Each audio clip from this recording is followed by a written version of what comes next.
Warning. This podcast may contain spoilers from whatever TV show or movie is mentioned. Please listen at your own discretion. Welcome to Viewers Anonymous.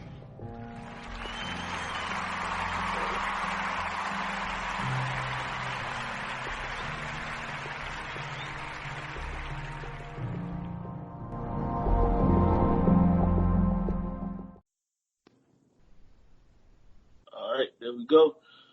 Ladies and gentlemen, what's going on? Welcome. I am Scoots Bronson. And I am S. Foster. And this is Anonymous. we did this. What's up with you, bro? Hey, man. I can't tell you how excited I am about to do this episode, man. Like, this is one of my, literally top 3 movies, man, that we doing today. And I'm excited to do that. That's what's up, man. So, ladies and gentlemen, you know what I'm saying? This is our classic episode. You know what I'm saying? We doing Juice today. So for all those who don't know, Juice is what they would call a hood classic. And that bad boy stood the test of time, man. 1992. Yep. That's crazy. You know what I'm saying? For that shit to be going long, it had it had a all-star cast. You know what I'm saying? I went back and looked at a few people that was in the cast.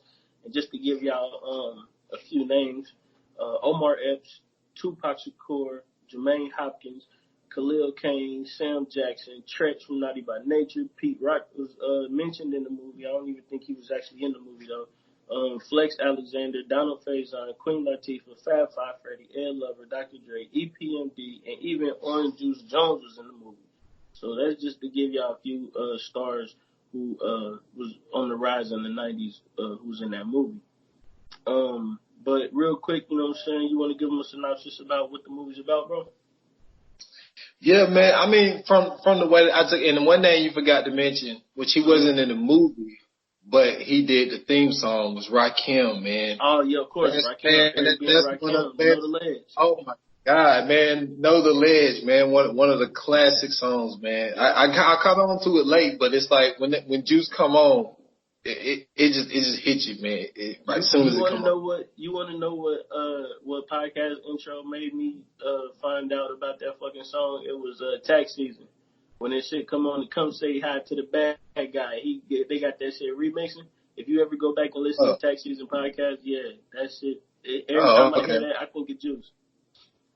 Damn, I never listened to Tax, but yeah, man. I mean, I took it as, 4 friends, man. They was just really just hustling, trying to make a come up. You know what I'm saying? In the city of New York, and all of them had their different challenges. All of them had, their different thing that was going on. But I felt like it was just a bond of friendship, and the way that I took it, the way that he used the word juice. So I felt like one person, I think he was already close to the ledge, but in my interpretation, from him getting a gun in his hand, that really changed everything for me. Which is really a bitch move. Like one of those type of things where it's like, you be like, oh, like a person talk shit to you, and it's like, oh, well, you talking shit because you got a gun in your hand type thing. Like he really did like a bitch move at the end of the day. But, you know what I'm saying? But you could tell he always had it in him, but he had issues with his father and stuff like that. But I looked at it as, like he had, problems with his dad and he couldn't get out of his own neighborhood, you know what I'm saying, without running in around a man's. Then, you know what I'm saying, you had Steel. Steel was just really, it felt like Steel, he just hung out with them because they was cool. Like, Steel. Because they all grew up together. Yeah, because they all grew up together, went to school together, so, they just had a bond. Q had his own thing of, trying to, be more than a local DJ. And then he was the Ricky of the group. Yes, I didn't think about it that way. Yeah, Q was the East Coast, bro. Damn, I didn't think about it that way. Yeah, and Raheem, you know what I'm saying, he got his girl problems and all that type shit. He was the ladies' man of the group. I got a theory about Raheem, bro. Raheem was held back. Okay, shoot. Raheem had to be a senior. He had a kid, you know what I'm saying? He was running the streets. That nigga looked older than the whole group. And he was low-key the leader of the group, too. And he was telling niggas what to do, bro. And it seemed like for some odd reason they had this vibe where they was just following whatever Raheem did. He just seemed like the leader of the pack. I think Raheem was held back, bro. Yeah, well, he was the leader of the pack. Everything that he said, they always listened to him. Right. And, you know, even this, you know, little shit like, hey, it's your turn to go get the cigarettes. Mm-hmm. You know what I'm saying? And, like, they would just roll with it. You know what I'm saying? Like, when Raheem said, hey, we're not doing this. And they would, like, you know, Bishop would give him a little pushback. But he'd be like, no, we're not doing this. Yeah, and then they'll go off like, what he said. Right. Yeah. And then when he was gone, that's when it was one of those things where that was something Raheem could not control. Once Bishop got his hand on the gun, Raheem couldn't control the situation anymore. Yeah, he should have listened to Q. Q told him, like, bro, don't let that nigga have a gun, man. That nigga ain't stable. But he ain't want to listen.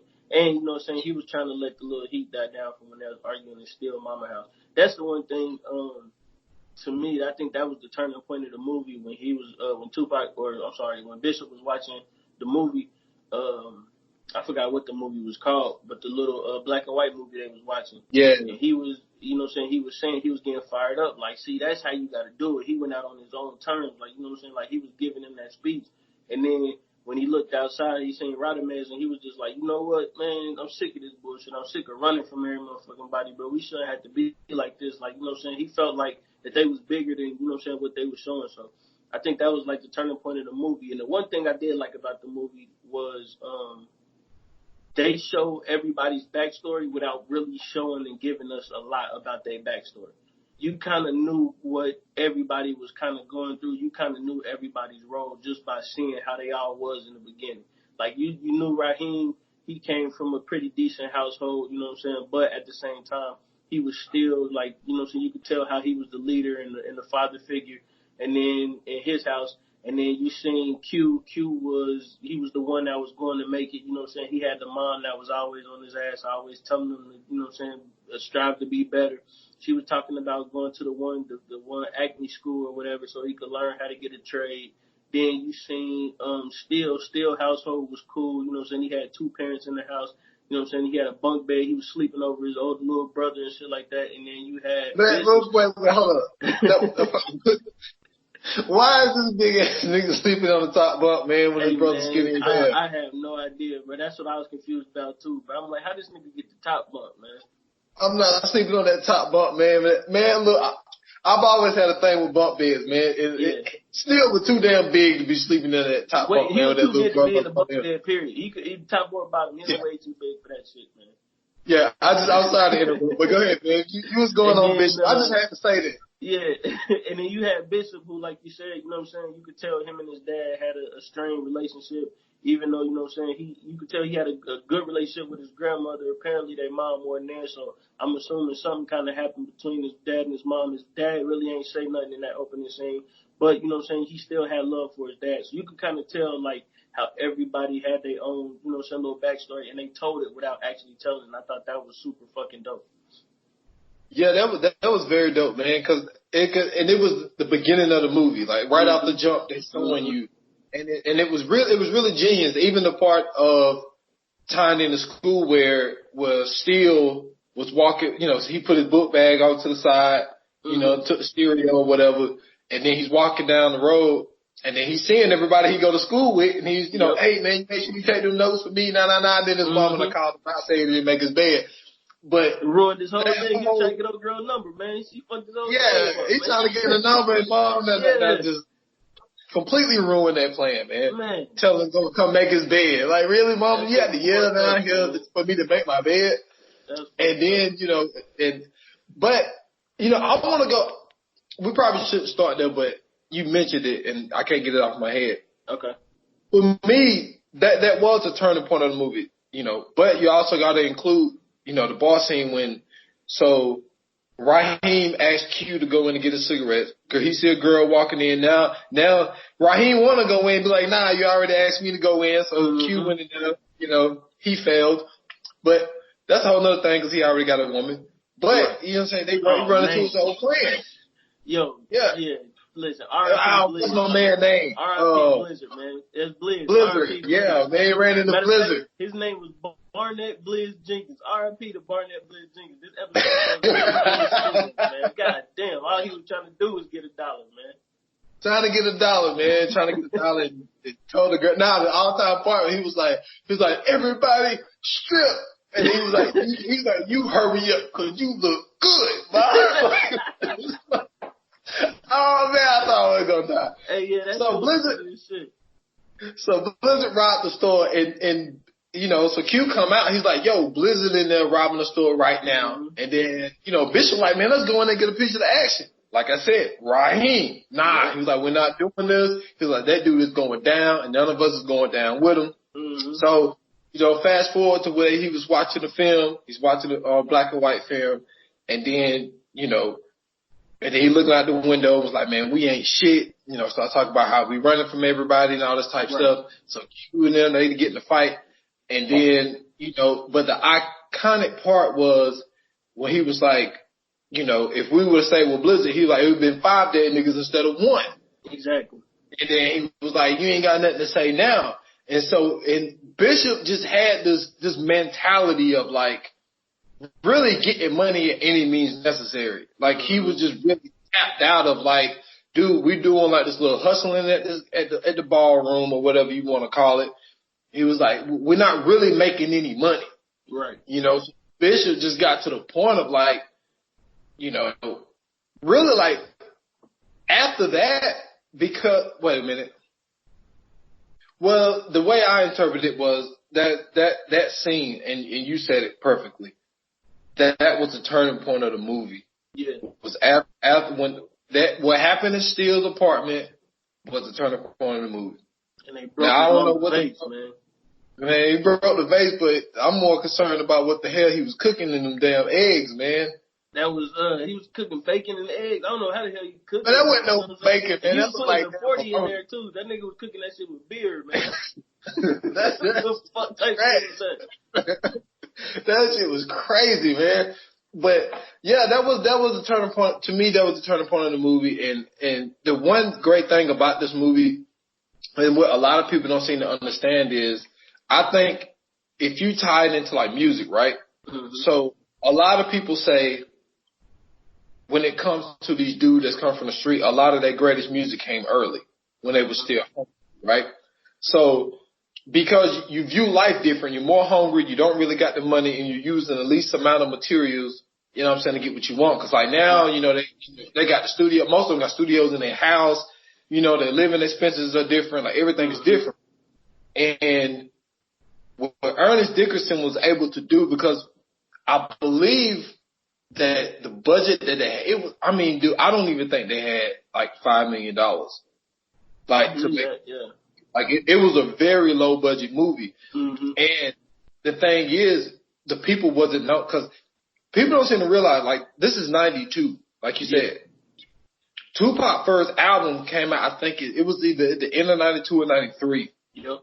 And Tupac wasn't really known. Omar Epps, you know, he was on the Breakfast Club, and it was his first movie coming out of college. Mm-hmm.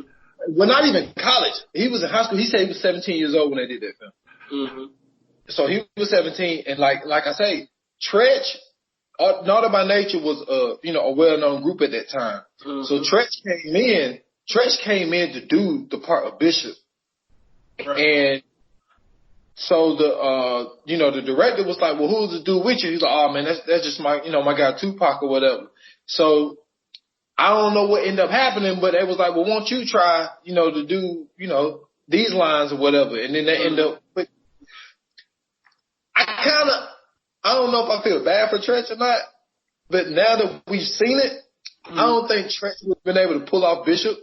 No, well, but I do know that they fucked Tretch up because they put that nigga in the Oakland Raiders hat and they made that nigga ride with Radamel. So you know what I'm saying? And he had a Jerry curl.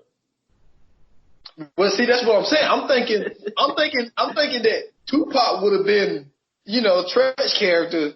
Nah. See what I'm saying? They made the right decision. Yeah, they made the right decision. Yeah, like it don't even match up. But like, and another comparison I have is like one of my favorite like horror movies of all time is the very first Halloween movie.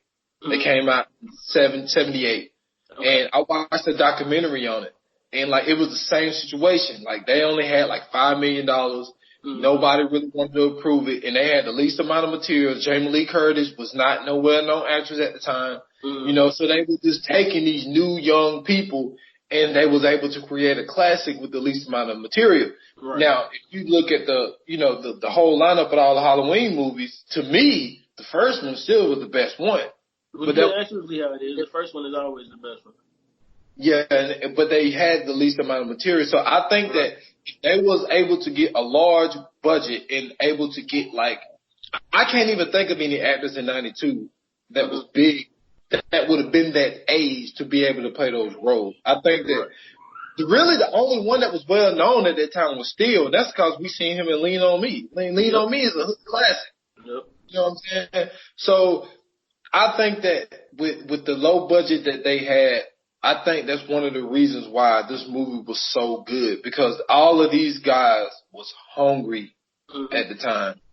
And then you had somebody like Tupac who, and Omar Epps told this story on the Breakfast Club also, where he wrote and did the song Brenda Got a Baby on set.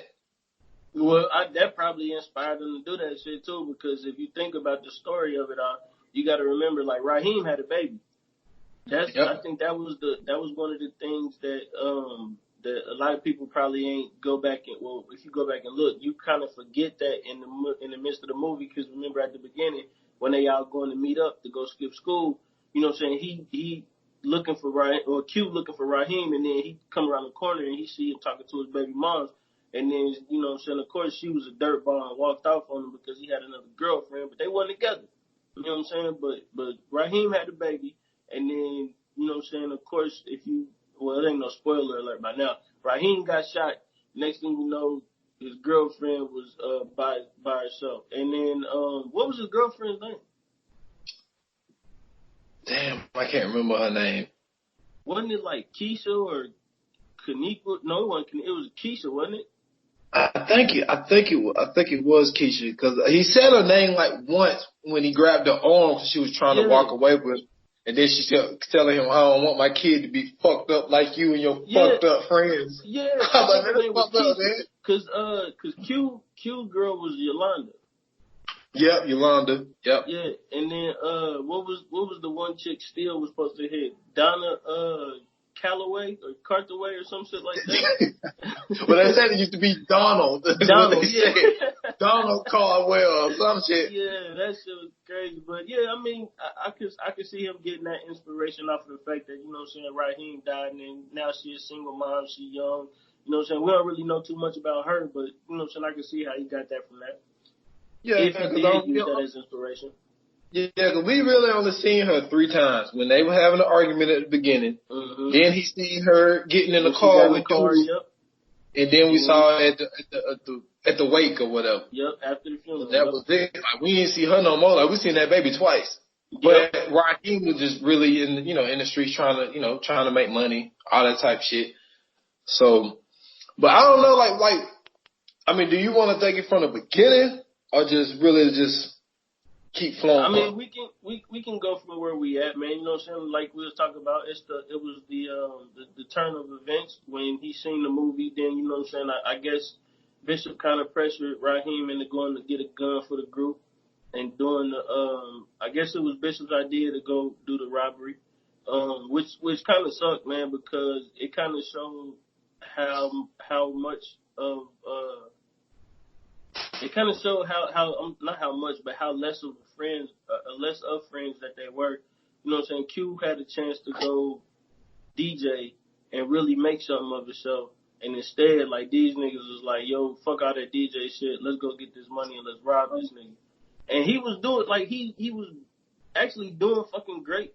You know what I'm saying? When he was at the DJ concert, they was chanting his name and shit. This nigga, he walked in, he talked to Queen Latifah. She yeah, I want you here, da da da. And this nigga showed the fuck out against the champion who was there last time. So, you know what I'm saying? Oh, yeah. I thought that was, I thought that was kind of shitty, man. And then he was, he was boning this girl. Let's not skip over that. He was being taken advantage of by that woman. And that woman. Yeah, because how the fuck old was she, man? This girl was a full out nurse, dude. Listen, that shit was so crazy because at first, like, when he was sitting on the couch talking to the dude, I thought this nigga was, like, at a job interview. But that was like his husband. Like, nigga, That was an ex-husband, man. I said, yo, this shit is nuts. My nigga is boning cougar twat, bro. Like, he's really getting cougar cheeks out here, bro. This nigga Q was the man. I was trying to figure. That's the one thing I could not figure out to this day because dude looked like he was like 35. He was like her daddy. Yeah, and she looked like she was about 25, but Q's 17. It's like Q was the man, bro. You was the man, dude. The man, bro. And then Yolanda was the baddest girl in the movie. Oh my God, yeah, she was cold, bro. She was cold. She was cold. But yeah, you know what? I never thought about it that way. Because, see, this is the thing. They used him as the alibi. Mm-hmm. You know, they was like, okay, well, what time you got a DJ? He was like, and then that's how they fucking got caught. Yeah. Well, this is the thing. Like, really what really fucked them up was Bishop. Like, I don't know why they gave Bishop the gun, man. Bishop never needed the gun from the jump. Man, they should have never had to rob that shit, man. Bishop was, he was a loose cannon for real, man. Like, that nigga, when they was saying he was crazy, that shit showed that nigga was crazy. He was definitely crazy. Man, and it is, now, if you're gonna do crimes, like, this is the thing, Q was never really down for it. But if you're gonna be doing dirt, right, it's always great to have an alibi. Right. So that was one smart thing, was to like, okay, you're doing the DJ thing. We could just say we was at the club the whole time. You know what I'm saying? And all this type of stuff. And we're not going to have no issues. What the problem became is when Bishop shot the dude for no reason and then tried to say. No reason, bro. They was out of there clean, bro. They was out of there clean, bro. I can't believe he fucked that up. And then he shot, and then he was like, we know who he was. And he said it still. Now, I should have listened for it. But he said it still said one of their names. Oh, you talking about in the interrogation when they room? No. When they was in the store. He was asking for the batteries. Yeah. He said his name, and he was like, he was like, man, he know who he was, and he would have been able to turn us in. Yeah, see, I didn't listen to see if he did, but that's what Bishop said. Bishop could have been saying that just to make an excuse to say, this is why I shot him. Because, they said our names or whatever, he knew we were. But like, that whole thing, I never looked at it as like, that was fucked up what they did to Q. Because this is the thing. Now, I've never DJed before. So I don't know how much, but I would imagine a lot of it's mental. And so now Q got to go up here thinking in the back of his head, like, man, you know what I'm saying? I got to do my thing right quick. And then I'm sitting here battling the best DJ in the city of New York.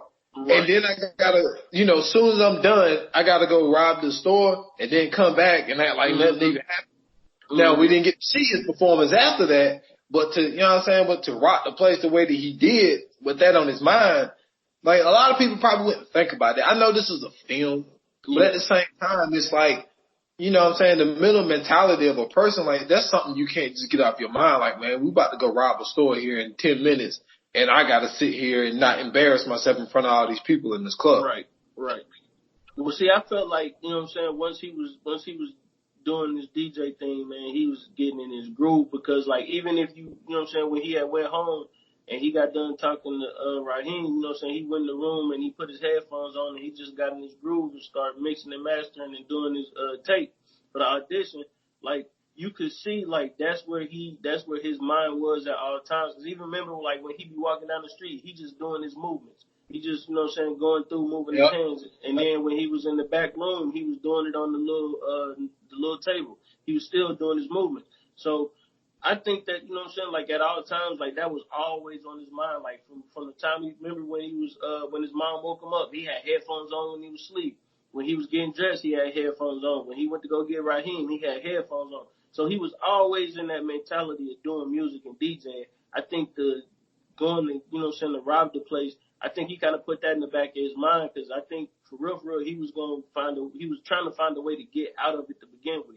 Because remember when he went down, he like, yo, they loving me, like, you know what I'm saying? What you want me to do? And then Raheem whispered whatever he whispered, and then it was what it was.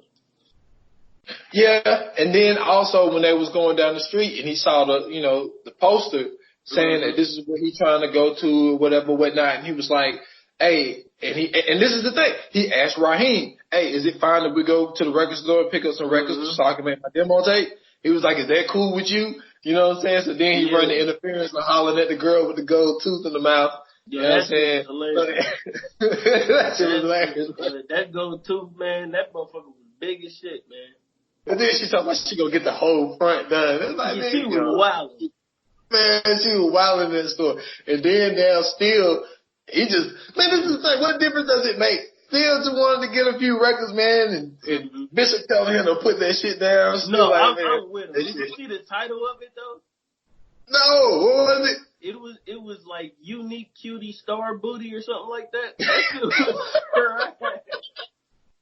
Oh, I gotta go back and look at that. Go back and look at that. That shit said some shit like Unique Cutie Star Booty. That shit was trash, bro.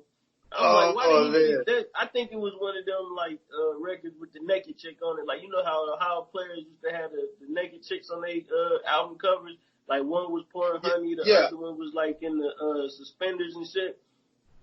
Yeah, Outkast used to do that. They CDs used to have a naked girl on. Yeah, so I think that's what it was. He had the one with the naked chick on it or something, bro. Because that was a wild ass title for a fucking album, man. Yeah, that was wild. And but yeah, like it was always on his mind. It seems like Q was really the only one that really had a vision of really not living that type of hustler's life. To be honest with you, because.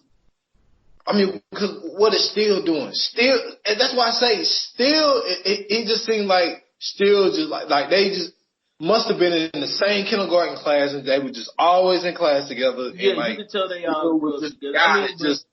Bishop said it too. He said it like, remember, you know what I'm saying? Well, when he was talking to Trip, he told Trip, like, you know what I'm saying, we've been cool since the second grade. Because remember, he was trying to frame him. Act like, you know what I'm saying, he was trying to make everybody believe that he killed Raheem. Yeah, second grade. So it's like, cause Still didn't really, but the thing, like you said, Still was really the only one that had that family, you know what I'm saying, you know, together in this thing. You know, he had his brother, he had both parents. He was the only one of the group to have both parents. And it seemed like his dad, I think it was a mailman, I think that was the type of he looked like he had on the mailman uniform. Either he was a mailman or he was like working in the factory or something. Because I know he had a uniform on. Yeah, so it was like but you know, you look at Raheem, he got the baby, and it's like Raheem just seemed like he was always going to be going to those ballrooms and hustling people. Like Bishop he didn't have anything. So Q was really the only one. Q really was the man. I mean, Q got the woman, you know what I'm saying, with a good job at the hospital. He got he's already a local DJ, so everybody know who he is, just like when he was talking to my man in the pool hall when he was like, you know, he's hustling too. He was trying to sell CD. He was like, yo, did you get Rhonda skins? No, he asked him, what did he say? He said that, she shines your silver. He was like, nah, man, my mom shines the silver in my house. Yeah. He was like, nah, man. He ain't had no idea what that nigga was talking about. Yeah, no idea what he was talking about. And then when she said, did you get the skins? He was like, oh, yeah. He was like, well, $15, G. Yeah. So he was just you know, a couple more dollars. He was like, look, man, the last time I gave you a party tape, you got some ass. So, you know what I'm saying? And the price go up. And it was a recession, man. He said it. It was a recession, man. Yeah. Q was the man in that shit. Q had, and you know what? And I think Bishop kind of knew that shit too. I think Bishop kind of knew, like, damn, like, okay, Raheem might be the one calling the shots, but it's like really Q's the only one that got anything going on. Because even in that scene when they were sitting there and Q was listening to that, he was listening to the thing that Steel bought. Yeah. He was talking real loud. He was like, yo, you gonna have to let me borrow this, man. He was like, I like this. And he was doing scratching. And then then Bishop came and pulled his headphones off and was like, look, man, calm that shit down, you know, and then flip. No, that was fucked up. But he could have put the headphone back the right way, man. He was just being angry. But yeah, Q was the man in that, man. Like he don't get enough credit for the character that he played in that, man. He really did. I think they did a great job of just navigating through, you know what I'm saying, through the lives of four dudes in Harlem, man, at that time at least. And I thought that it was pretty cool because, you know what I'm saying, like it showed so much of the culture around or Harlem at the time. You know what I'm saying, like the beef with the Puerto Ricans and, you know what I'm saying, Bishop talking to Rodamez and, you know what I'm saying, like having that little, you know what I'm saying, back and forth. And then, you know what I'm saying, you seen how you know what I'm saying, there was a transition from the old school to the new school when they was talking to Trip, or even when Q went to go talk to Sweets about getting a gun. Like, you know what I'm saying, it was like he was going into a bootleg joint, and, you know what I'm saying, like they had like, who was that, Cameo playing? It was like, Tastes Like Candy or some shit like that. What song was it? Or was it like the Isleys or something? You talking about when he went to see Sweets? Yeah. I think it was it's something about Candy. Who did that song? Was that Roger? I think that was Roger. Troutman. I think that was Roger Troutman. I think that did this. It wasn't that. It was Candy's Cameo. Oh, okay. Yeah, so you know what I'm saying, they had the transition of the old school into the new school. You know what I'm saying? You had all the different cultures going around, you know what I'm saying, and then you know what I'm saying, like then now it's a bodega, but you know what I'm saying, they was talking about going into the grocery store and robbing them and shit like that. So you kind of seen what life was like in 1992 Harlem in that 1 hour and 47 something minutes of that film. And it really kind of showed you everything that's going on, you know what I'm saying, the music culture, you know what I'm saying, them going to the DJ parties, you know what I'm saying, them teaming up and having gangs and you know what I'm saying, dealing with the police. Like, even when he was like, when they was asking him about the patrols, he was like, yeah, it's 2 patrols back to back, 3 minutes apart. Like, they knew down from the, you know what I'm saying, they knew from the back alleyways, the abandoned buildings. I mean, you could tell, like, they was really a part of that fucking community and how they grew up there and they knew everything that was going on. Because remember, after he shot him, they ran through, like, 4 or 5 different fucking alleyways just to go to an abandoned space. And it really wasn't they knew that was there. Yeah, it was I guess it was like it was just another alley for real, because they was inside the open space of a project building. You know what I'm saying? So like they just kind of knew, you know what I'm saying? It just kind of showed you what was going on in Harlem in 1992 in that small time frame, and I thought that was pretty dope. Even though, like you said, they didn't have a lot of material, they didn't have a lot of funds for it. They did a great job with not just the acting, but just the shooting, the cinematography of it all, to be able to show you, you know what I'm saying, what that shit looked like. It looked like gritty ass Harlem in 1992. You could tell like they wasn't in the suburbs. You knew they was in the ghetto. It felt like the ghetto looking at that shit. So I thought that was pretty sweet. Yeah, and then also the community part of it, as far as, you know, what was Sam L name in that? Trip. Yeah, Trip. Like, you know, even the one part of when he was talking to my one man, and he was like, man, she had the snappy nappy dugout. You know what I'm saying? I ain't never heard nothing like that. Yeah, that was But that was from one. I think that's from a black explorer movie though. Is where they got that from. But like I say, like when Q went to go talk to him, and this is after Bishop already talked to him. And he was like, man, you know me since I was little. He was like, you know, I ain't never killed nobody. He was like, I know a lot of killers before they was, you know what I'm saying? Yeah. So it's like, you know, you could tell that he was the guy that he dealt with everybody when they was young, and he seen a lot of people grow up. And so he was the guy that everyone would go to pass messages, because they know everybody. He's the one dude in the hood that nobody's gonna fuck with because everybody's cool with him.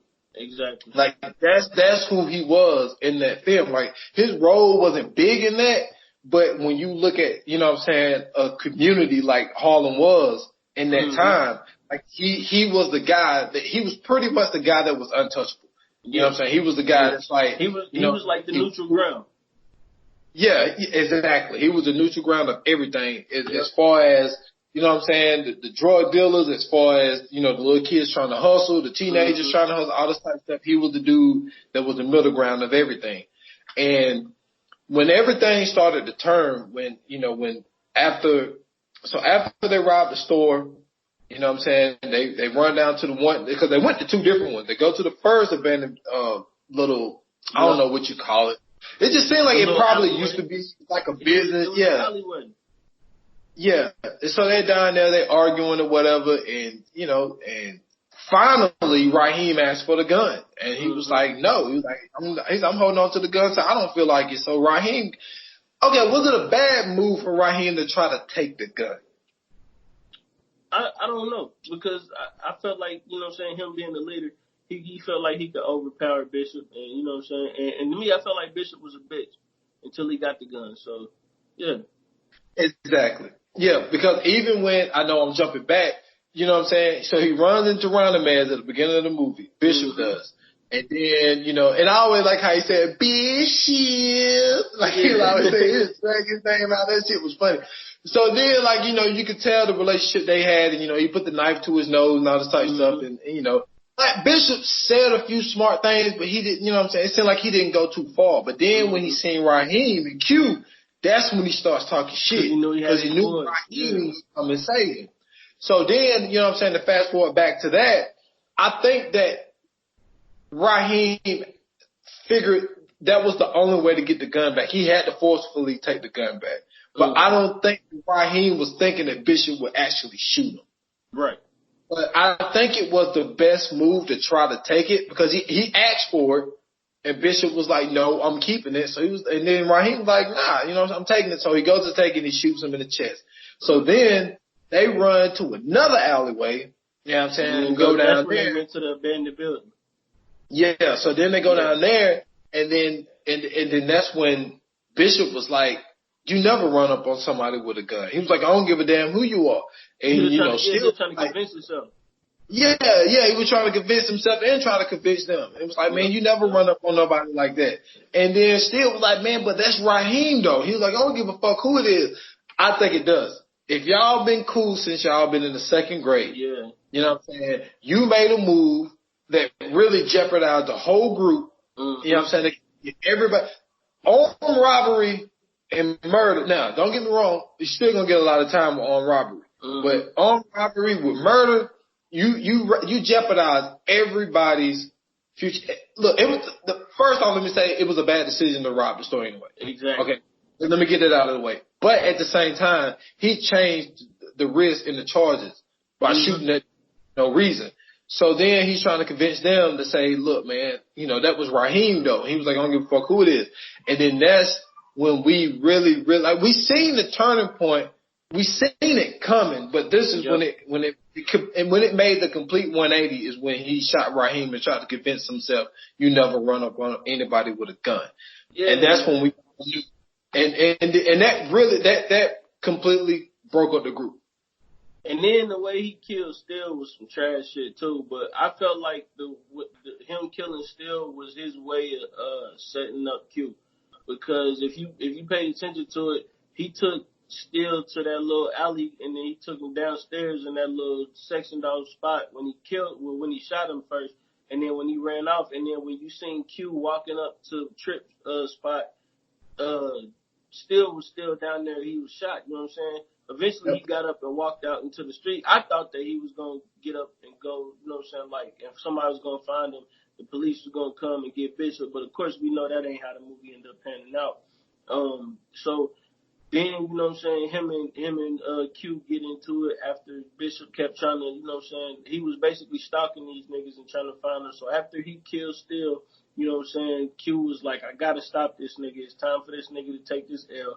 And then he went, told Tripp, you know what I'm saying, him and Tripp had that conversation, gave Tripp that little payoff, and then he told him meet him up under the bridge. Now the crazy shit was, this nigga, Bishop ended up becoming like a serial killer like Michael Myers, because he just stepped out of that little dark area out of nowhere, and he got the you know what I'm saying, he got the one up on Q. He had put the gun to the back of his head. I was like, man, where the fuck this nigga come? Now this nigga been sitting there this whole time, And finally, when Q get up and he sees some shit, then he walk out and get him. So that whole scene from when that happened to when they was fighting and they was running and they got on the elevator, I seen what Q did too. You know what I'm saying? He tested his gangster. He was like, "So you just gonna shoot me on the elevator?" That was a smart move because he knew he was gonna react to it. So he dropped the gun. He lose the gun. They go up to the roof. They get into the scrap, and then of course Bishop fall up over the side of the roof, and then he tell Q not to let him go. Q was, you know what I'm saying, I don't know how believable Q was when he was like, "I'm trying to hold you, man, you know what I'm saying, I'm trying to get you." I think Q was just like, "Nah, fuck this nigga," and he dropped him. But, you know what I'm saying, that's for everybody else to decide. And then that's the end of the movie. Bishop dies, and then whoever that dude was, I don't know where the fuck he came from, but he was like, "You got the juice now." And if he was up there the whole time, why ain't he trying to break that shit up? Well, like where did that nigga come from, bro? Where did he come from? Now you covered a lot of ground there, and to go back to the mind state of Bishop. Bishop shows up to the wake like it ain't no problem. Oh yeah, you know what I'm saying? He was really trying to find who did it. He knew who did it, but he was trying to really find who did it. Yeah. It didn't have the one part that pissed me off, but I get what they was doing in the film was the mom, because the mom was working, trying to keep her mind off of it. And then for some odd reason, she broke down for Bishop. And it's like, remember, because he was the one that was talking about it. Everybody else was kind of leaving her alone, not really saying too much to her. They were just more so trying to help her out. But when Bishop got to talking, and you know what I'm saying, he was just basically going and reminiscing on everything, because he was like, you know what I'm saying, he was one of my best friends, you know what I'm saying, we grew up together, and you know, da-da-da. And remember, he went up to his sister, like, you know what I'm saying, if I find out who did this, the police, they ain't gonna need the police to go get him. You know what I'm saying, we gonna do it. So he was basically giving that sentimental feel to her, and then, like, when she felt that, you could tell, like, she just was going through it, like, damn, I really lost my fucking son. Yeah, and cause like what I'm doing now is cause this is where I'm going. I got a game plan here, because I've heard that there's an alternate ending of what happened on the roof. Okay, so he goes to the wake, you know what I'm saying, lead the wake, and then Q actually goes to school now. He was like, I ain't got shit else to do, so I'm gonna go to school. Yeah. So then he goes to school to get his locker number. Then your boy, what's his name? Light skinned dude. Yeah, Faison, he was in there. He was like, damn, dude, it's been that long? Yeah. And so, cause he couldn't open up his locker, and then he shuts his locker, and they go Bishop. And so Bishop like, man, like, you know, where you been? And so, you know, then he played the tough talk thing while they in school, cause I think he was just thinking, well, you know, Bishop ain't gonna shoot me in school. He was like, man, you ever pull a gun on me again, I'll fucking kill you and all this shit. I think at that point, he was just sick and tired of dealing with the shit that Bishop was putting up, was giving, you know what I'm saying? Like, at that point, he was just like, man, everybody know Bishop pussy for real, you know what I'm saying? Everybody know he ain't about that shit. He get, you know what I'm saying, hemmed up by Rodamans every motherfucking day. So, why is this motherfucker acting tough now? All of a sudden, he got the gun. And he probably, like you said, he figured he ain't had a gun in school. So, yeah, I'm gonna beat your motherfucking ass. Because when they was at Still parents' house, nigga, Q was getting the best of that nigga. Yeah, he was. And so then that's when he told him the whole other thing. That's when he did the speech of, you know what I'm saying, the you ain't shit speech. He was like, man, I ain't shit, ain't never gonna be shit. He was like, you less than a man to me. So anytime I feel like it, you know what I'm saying, then he did the gun thing to his head. So then you could tell, like, you know, his character really was like, oh shit, like this dude really don't give a fuck. But I think that was more of a jealousy thing, because like I say, Q was the only one that really seemed like out of the four people that had a future, not even really a future, but had something going on. Bishop didn't have anything going on for himself. So after that school scene, okay, so you went through all that stuff. So then this is what I heard, that there's an alternate ending of the movie. And so, you know, he goes over the ledge and Q grabs him. And he's holding him. He's like, hold on. And the alternate ending says that he looks at Q and was like, you know, just let me go. You know what I'm saying? With the mind state of, I killed Raheem. You know, he's thinking, because he don't know. Like, yeah, this is my way. I kill Raheem. I kill Steele. You know what I'm saying? I kill Ron Mez. I'm going to jail for life. Now, from what I heard, I don't know how factual this is, but it's a pretty good source of where I heard this at. That his dad, the reason his dad was like real quiet and didn't really say anything was supposedly his dad was locked up for a very long time. And the shit that we hear about prison. Right. That's why he flipped out when Ron Man said that his dad was gay. Yeah. Or at least like dick or something like that, because it had something to do with going to jail. He turned around and he called him a maricon. Yeah. So they saying that his mind state when he told Q to let him go was, look, I killed these 3 people. I can't experience what my dad experienced in jail. So just let me go. Supposedly that's the alternate ending of Juice. And that was his mindset of just let me go because I'm going to go to jail for life. My dad's already been to jail. Look how fucked up he is. I can't let that be me. So just let me go. Right. But that's what the word is. I don't know how factual it is. I've never seen it. I never seen an alternate ending. But these people, and as a matter of fact, I think it was Omar Epps. I can't remember which interview it was that he was the one that's saying that was the alternate ending was. Right. And that's what Bishop was thinking when he was saying, just let me go. So I'm just throwing that out there, man. Just some information. That's something to check out, man. That's something to really check out, man. So now that we, got through the breakdown of the movie, man, you ain't got no questions about anything. You ain't got nothing to where you just said about the alternate ending, but besides that? Nah, I mean, I don't, man. It's just one of those movies, man, where it's just, and I'm gonna be honest with you, dude. I thought I had it. I thought I had it on DVD. I know that sounds crazy. I thought I had it, but I don't. So I didn't even get to watch it. Oh, okay. So, dude, this is all. I haven't seen the movie. I know. That's why I said I had to go back and watch it just to make sure. But for me, my only question is why every movie still in, man, he gotta fucking cry. I'm sick and tired of seeing this nigga cry in every movie, man. That's my only thing that I was worried about. Well, I mean, he's a good crier, man, but I don't think.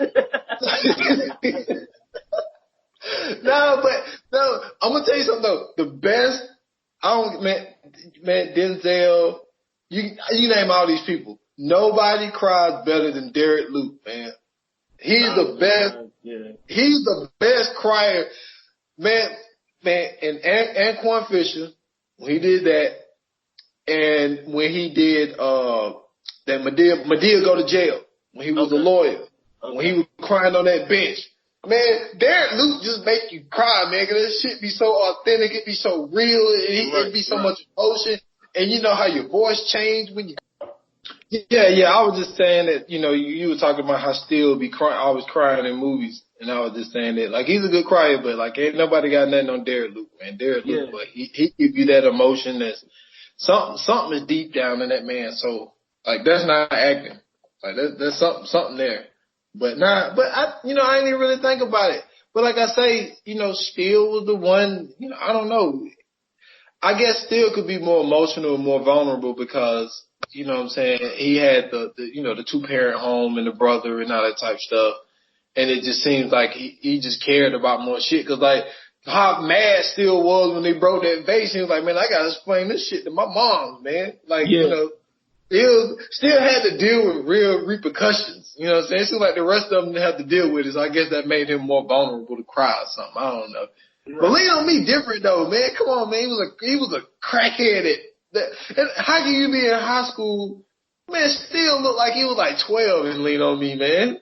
Hey man, what did Joe Clark tell him? You smoke that stuff, don't you? He's like, man, you smoke crack, don't you? You're like, just jump. What do you say? You're killing your brain cells, son. Killing your brain cells, son. You're killing your brain cells. Shit. Nah, that was my only thing. Cause it's like every time. Remember, he was in How to Be a Player. He cried in that too. Oh shit, he did cry in that. Yeah. Man, that's crazy. I just watched that. Then they put it on Netflix, man. That's funny as hell. They put that shit on Netflix. Yeah, I haven't seen that in a while. Yeah, he was crying in that, man. And then, like I said, he was one of the friends. He's never the guy, man. You know what I'm saying? Like Bill Bellamy was the guy. He had one movie where he was. It was called Fat Beach. Oh yeah, he was in Fat Beach. But no, but really, what's my man name? I forget what his name was. Shit. It was Brian. That was Brian Hooks, ain't it? Wasn't it Brian Hooks? Yeah. He had a little run in the 90s, man. In the mid 90s, early 90s, he had a little run. Yep. Yeah, he just fell off the map. Well, I don't know what happened to that dude. But I mean, I ain't got no. His fame from 3 Strikes, and then it was a wrap. Yeah, but 3 Strikes was good, man. That shit. That was that stuff. Yeah. I mean, but not really. You know what I'm saying? Just what it kicked off for everybody. Like after that, like Omar Epps became like a star. People don't realize that's just like how people say, you know, like Jay-Z had, you know, the 2000s and, you know, him and X was battling at it. Like that's just like you say, well, this rapper, you know, he had the game from this time to this time. Yeah. I mean, to me, as far as black actors, like, you know, Denzel, he was just another level. But like, as far as like, you know, when you look at the 90s, man, up until really like 99, Omar Epps was on a run, dude. Like Juice kicked off a career for this dude that just took off. I mean, this dude was in everything, dude. He was in Juice, Higher Learning. He was in the Program. He was in The Wood. It was The Wood. He was in the Mod Squad. I forgot about that. The Mod Squad was trash though. It was. But I mean, he was in it though. He was in one of the hood lads. N2D. Yep.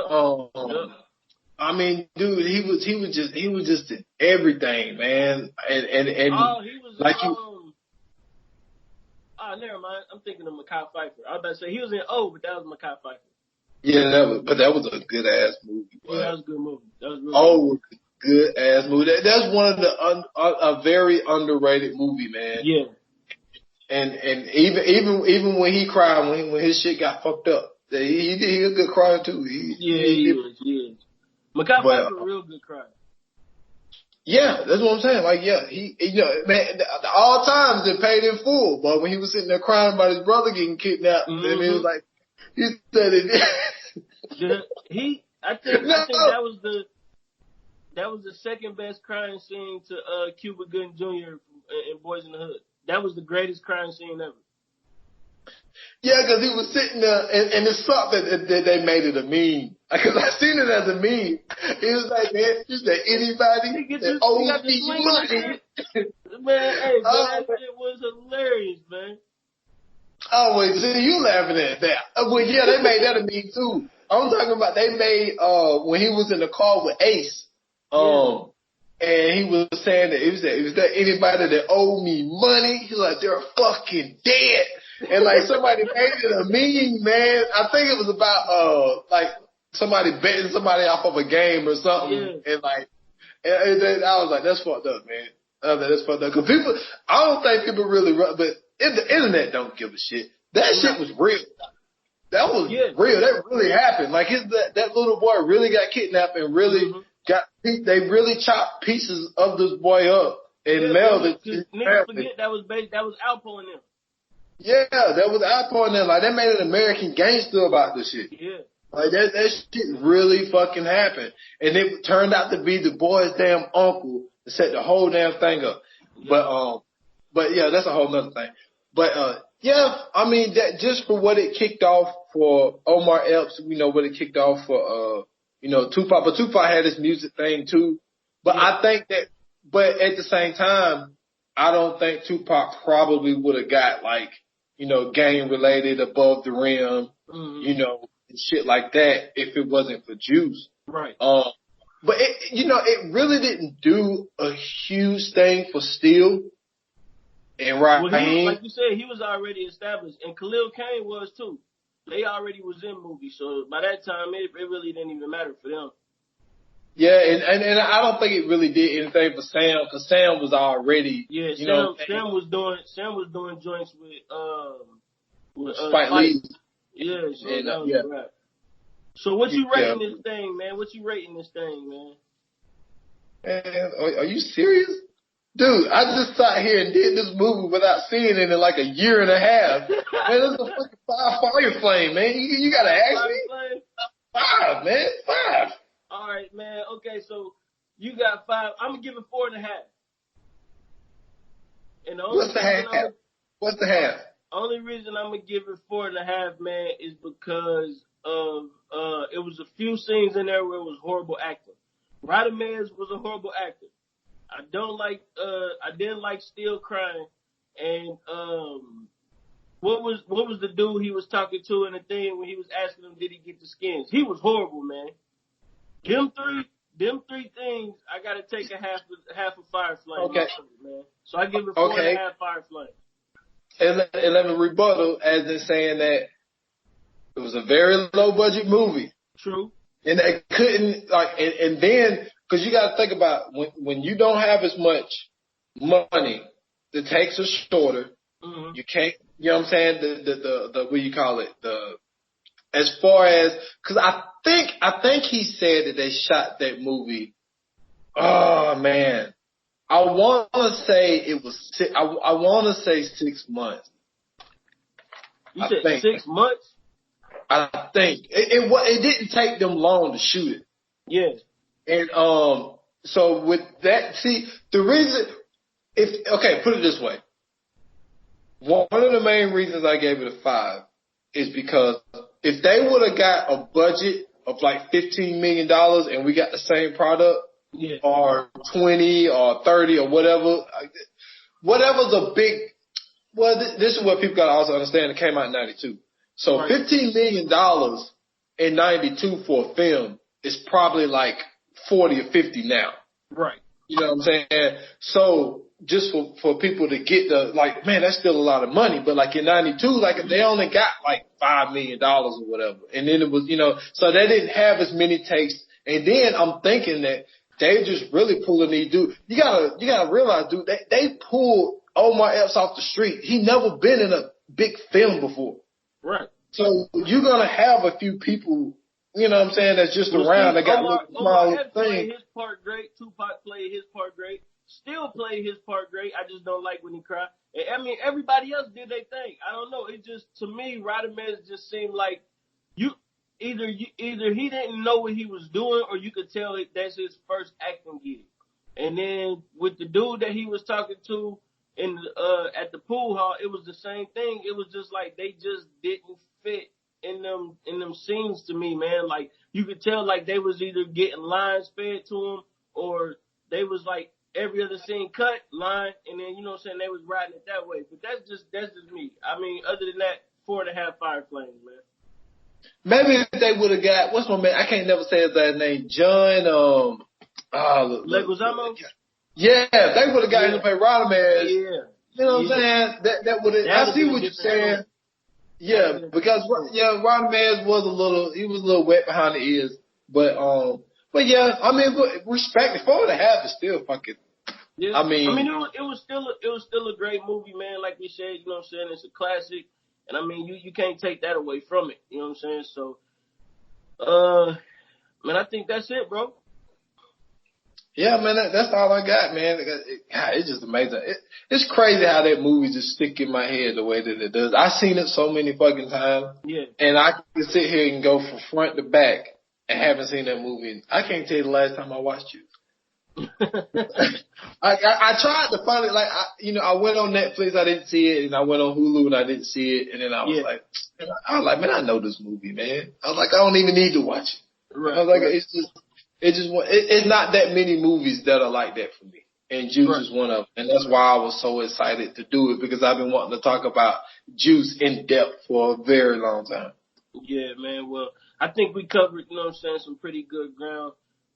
But be honest, that's one of them movies that you could really just talk about for hours on hours, man, because it was just one of them things that we can all relate to, you know what I'm saying, growing up as kids and having friends like that. So I think that was a super dope movie, man.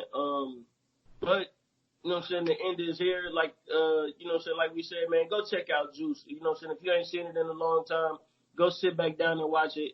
You ain't gonna be you won't be disappointed, man. You know what I'm saying? If you ain't never seen it, please go see it, because that's one of those movies that you won't regret seeing. You know what I'm saying? It's one of them movies that you can watch, like he said, over and over and over again, and it feel like it's the first time every time you see it.